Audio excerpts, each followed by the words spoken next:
నమస్కారం అండి. నా పేరు రవికుమార్ అండి.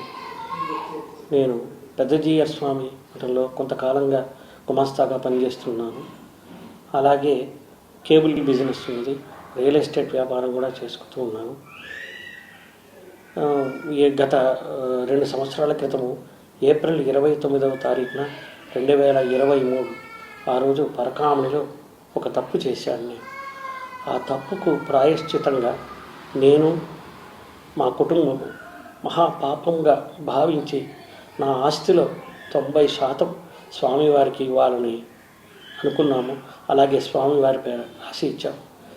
కానీ దాన్ని కొంతమంది మరోలాగా భావించి దాన్ని ఇంకోలాగా మాట్లాడుతూ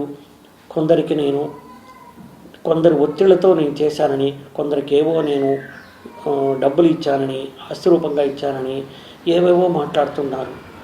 అది కాకుండా నా ఆస్తి నేను స్వామివారికి ఇవ్వటానికి ఎవరికో ఎందుకు ఇస్తాను చెప్పండి.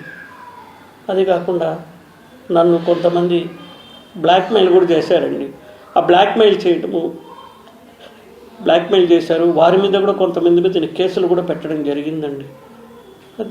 నా బాడీలో, నా అవయవంలో నేను కొన్ని శస్త్రచికిత్సలు చేసుకున్నానని ప్రైవేట్ పార్ట్లో దాని గురించి చాలా అసభ్యకరంగా మాట్లాడారు. ఇది గత 2.5 సంవత్సరాలుగా 3 సంవత్సరాలుగా నేను, నా కుటుంబ సభ్యులు, నా భార్య పిల్లలు మనోవేదన చెందుతూనే ఉన్నాం.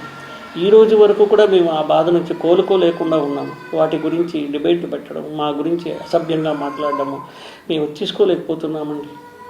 దీన్ని పై న్యాయస్థానం వారు నాకు ఎటువంటి వైద్య పరీక్షలు నిర్వహించినా కూడా నేను దానికి సహకరిస్తానని, దానికి నేను సిద్ధంగా ఉన్నాను. ఆ యొక్క వైద్య పరీక్షలు లేవని నేను నిరూపించుకుంటాను. ఎందుకంటే అవన్నీ అవాస్తవాలు. వీరు చెప్పేవన్నీ ఏది కూడా వాస్తవాలు కాదు.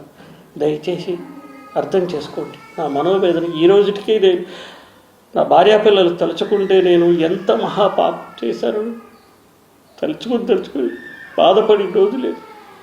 దయచేసి ప్లీజ్